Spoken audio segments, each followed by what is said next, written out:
Hello, this is Han. Today I want to talk to you about my own car, the Mercedes-Benz EQB. The model year is 2022, and then there's an EQB 4MATIC, 300 4MATIC.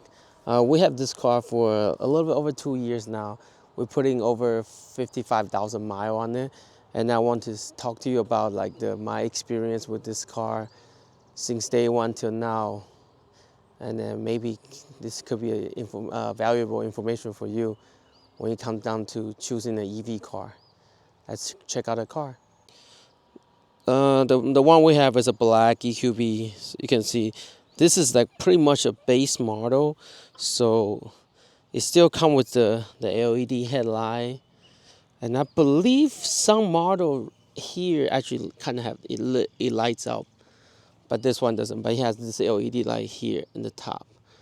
It's really cool at night. Um, on the Mercedes-Benz EQ cars, there's no engine in the front, but they don't recommend anyone to open the front, the hood, unless you're a technician. I'm not sure why, because there's actually nothing in there. I think it's just to refill windshield fluid. But like on the EQS, it would be somewhere here that you can fill the windshield wiper fluid. But on the EQB, I think you actually have to open this out. And then you can see the one I have is actually has a third row seat, which takes out a lot of trunk space, but it's useful when you need it. And then it comes with the EQ wheels. On the top, you can see the rooftop bar. I don't have an additional luggage case on top, but some people has it. Those are really good to have.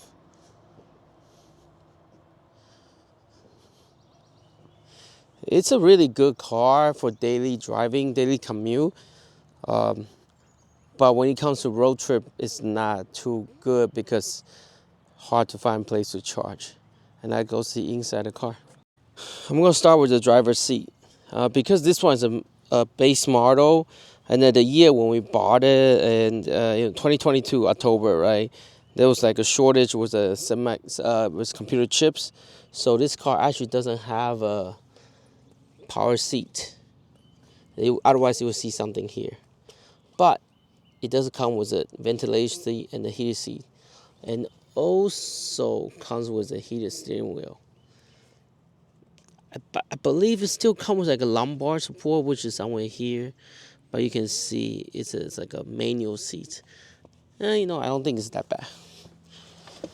And then just like most of a Mercedes EQ, well, I should say most of a Mercedes car, it comes with this cool LED.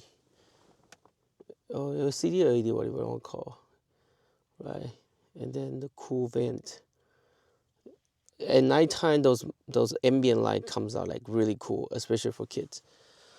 The nice steering wheel from Mercedes, right? And the auto controls are here. This the mirror left and right, and then folding down the mirror, windows, and then to lock the back window. One thing I really like is this part right here.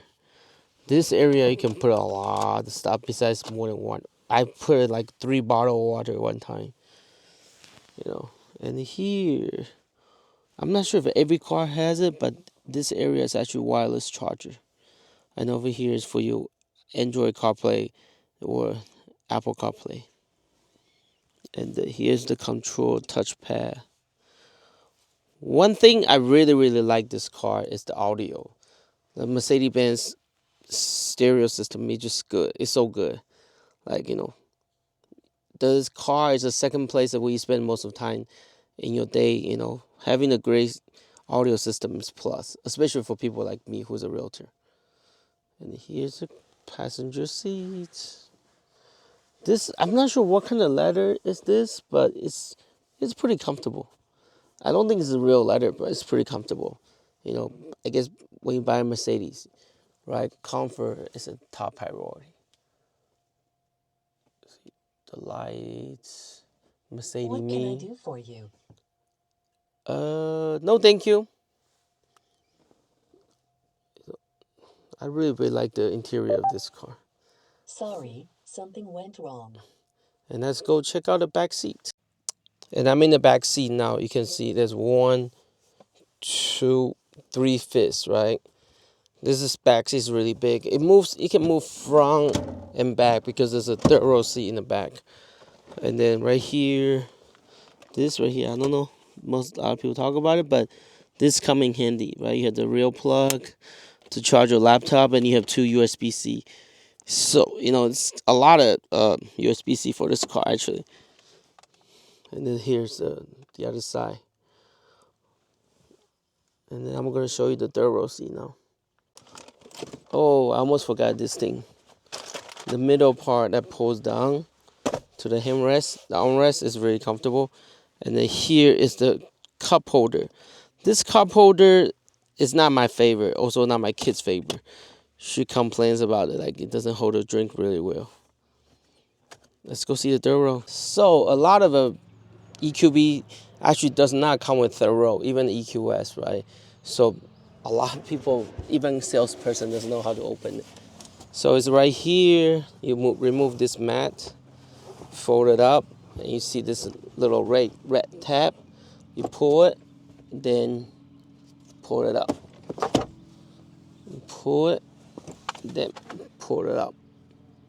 All right, hold up. You gotta kind of get your hand in there.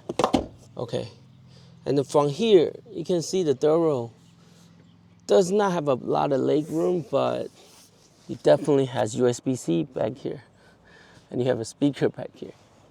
All right, and guess what? It also have a 2 cup holder. That cup holder is actually better than the one in the middle on the second row, and then another USB-C. So whoever sit back here, it's actually not that bad, especially the people that usually sit back here are the little kids. Like my son would get back here, it's just like be isolated. And then over here, I believe that's a vent. Okay. I'm gonna try to access to the third row. You'll pull this little tab right here on the seat. Then we'll move forward, and then you can see from here you get in. It's not the biggest space, I'll tell you that right now. Hey. Oh.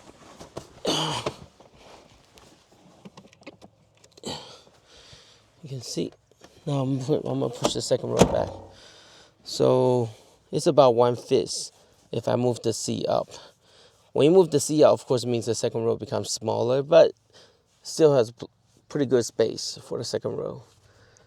And then here's the third row. So this car comes with this really cool feature. It's called a kick open, right? I mean, a lot of people don't know how to use it properly. Even when we're buying a car, they didn't really know how to open it because they were going like, hold on. See, you open it, right? You see how I was able to do it with one try? But I have other friends who owns an EQ car that don't know how to get it open. So I'm going to teach you how to do it right. So the trick is you want to get close to the car and then kick your feet like that. I don't know if you see it. I'm going to do it again. Close the trunk, right? I'm going to get close to the car. Pretending I have something in my hand, I cannot open the door. Which like right now I have a camera, right? And look what I'm doing. You got to kick like this. You had to kick forward and backward. And then to close it, it's the same thing.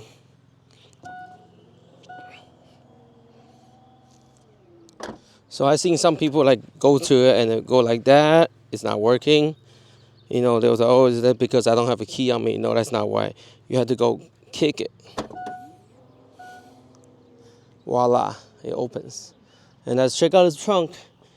So you can see the trunk space is decent because the height of the car, there's actually more trunk space than the EQE. And it's compared to the EQS, it's not much smaller, to be honest with you. I fit at least 2 check-in luggage, 29 inches, along with like 2 carry-on luggage in its trunk. The only complaint I have with this trunk is like when I put my golf bag in here, you need to lay it like this, like side, like that, like a 45 degree.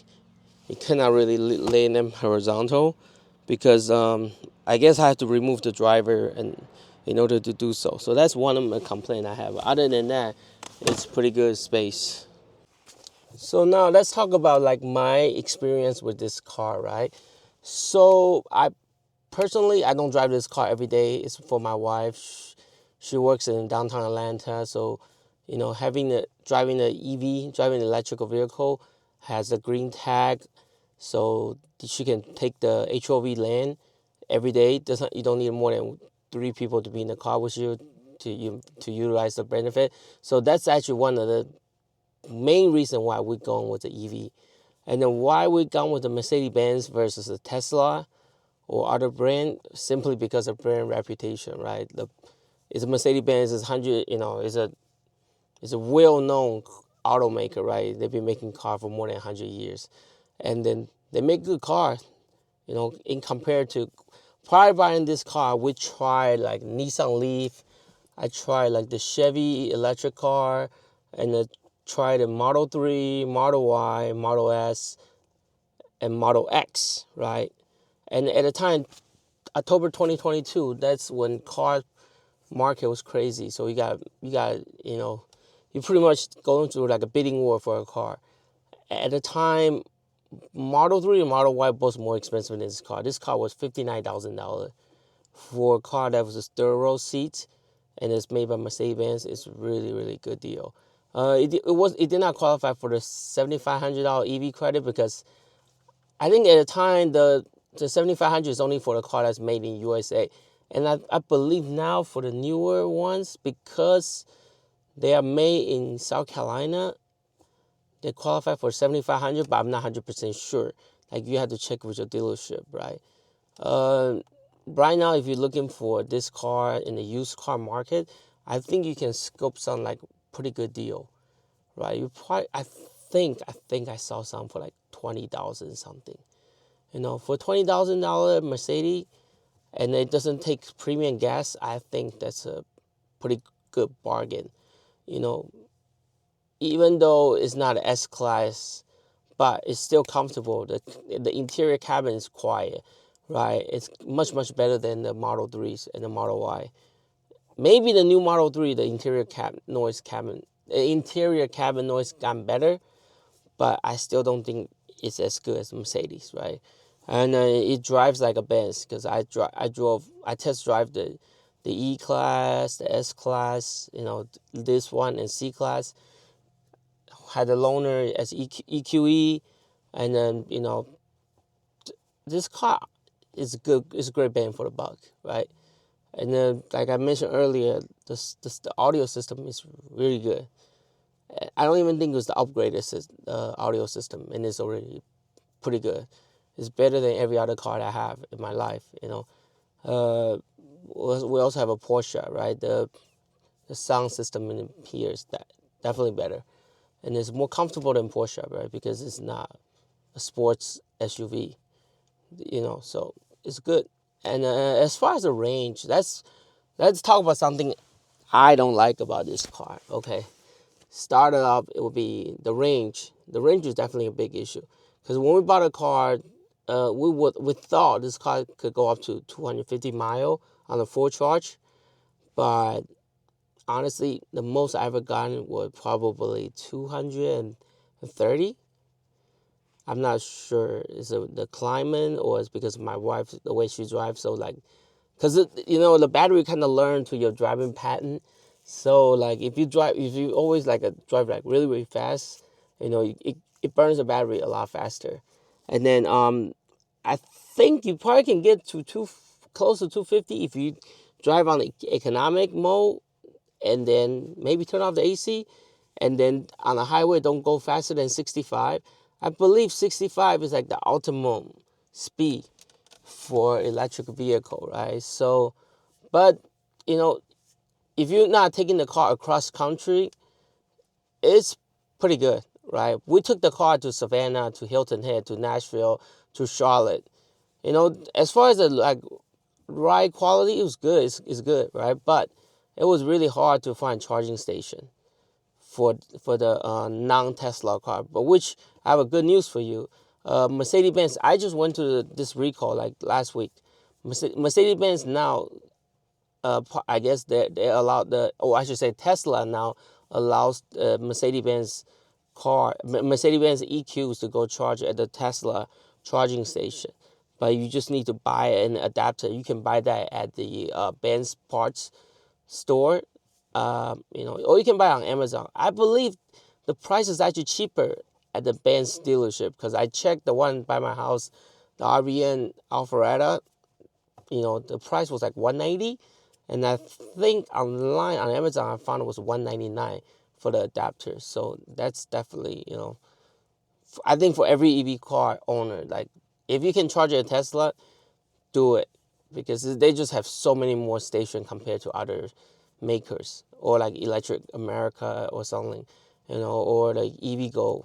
EVgo is a nightmare. I hate it. The station never really works well. So, and every time I go, especially on road trip, places I go to, I see one or two like Georgia Power charging station, and right next to I see like 10 Tesla stalls.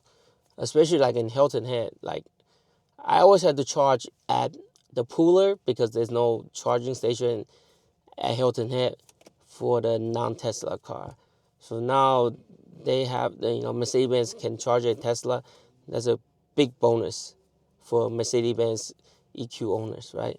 And that's another cons would be like this car doesn't have auto power seats. I mean, I guess it's good and bad, right? Some people say, okay, it won't go bad. Then you don't have an expense repair. But then for some people, I think for most people, when you buy a Benz, they kind of expect to have that power seat, right? Because Benz is luxury, it's comfort. Use your hand to boom, move this, move that. It's kinda not cool, right? And then,